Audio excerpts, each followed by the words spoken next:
देखते हैं कल का मार्केट कहाँ जा सकता है। कल हमें बुलिश मोमेंटम मिलेगा या बेरिश मोमेंटम मिलेगा, और कल निफ्टी की एक्सपायरी भी है। तो पहले डेटा एनालिसिस कर लेते हैं कि क्या होने वाला है कल, क्या चांसेस प्रोबेबिलिटी हाई हो रही है। अगर हम कल की बात करें कि आज मार्केट में क्या हुआ, आज क्या पोजीशंस बना के गए, तो अगर क्लाइंट्स रिटेलर्स देखें तो रिटेलर्स लॉन्ग पोजीशन ऐड करके गए हैं, और जो शॉर्ट पोजीशन है फ्यूचर्स में उसमें वो एग्जिट करके गए, और ऑप्शंस में भी वो लॉन्ग करके गए हैं। और अगर डीआईएस की बात करें तो डीआईएस जो लॉन्ग पोजीशन थी उससे निकल गए हैं, ठीक है।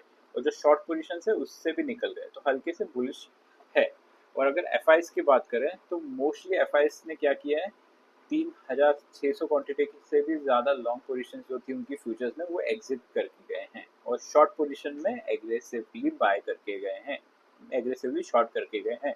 6828 कॉन्ट्रैक्ट में शॉर्ट करके गए हैं, ऐड करके गए शॉर्ट में।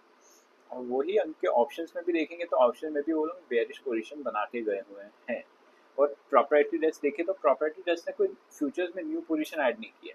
उन्होंने जो फ्यूचर्स लॉन्ग थे उसमें से निकल गए वो, और जो फ्यूचर्स शॉर्ट थे उसमें से भी निकल गए। तो अभी वो नेट नेट अगर आप उनके देखेंगे फ्यूचर्स में तो ओनली 122 कॉन्ट्रैक्ट्स वो लॉन्ग है, तो ज़्यादा एग्रेसिव लॉन्ग नहीं है। और वही बात अगर हम ऑप्शंस में देखेंगे तो ऑप्शंस में वो बेरिश पोजीशन बना के गए हुए हैं। तो इसलिए कल का डेटा यही कह रहा है, अगर मार्केट को ट्रेंडिंग होना होता है या एक्सपायरी के दिन ट्रेंडिंग होना होता है तो यही चीज़ काम आती है कि डेटा डेटा ऑपोजिट होना चाहिए, रिटेलर्स ऑपोजिट साइड में बैठे होने चाहिए, और जो प्रॉपर्टी रिस्क और एफ है वो अलग ऑपोजिट पोजीशन में बैठे होने चाहिए। यहाँ वही हो रहा है कि अगर आप देखेंगे तो रिटेलर्स जो है वो बुलिश साइड पोजीशन बना के गए, लॉन्ग करके गए, और वही एफ और प्रॉपर्टी शॉर्ट पोजीशन है।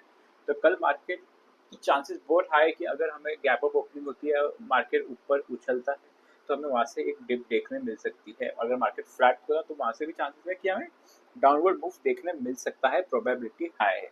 इसीलिए कल भी हम 15 मिनट्स की हमें जो स्ट्रैटेजी उस पर फोकस करेंगे, वही एक हमें एक अच्छा ट्रेड देता है।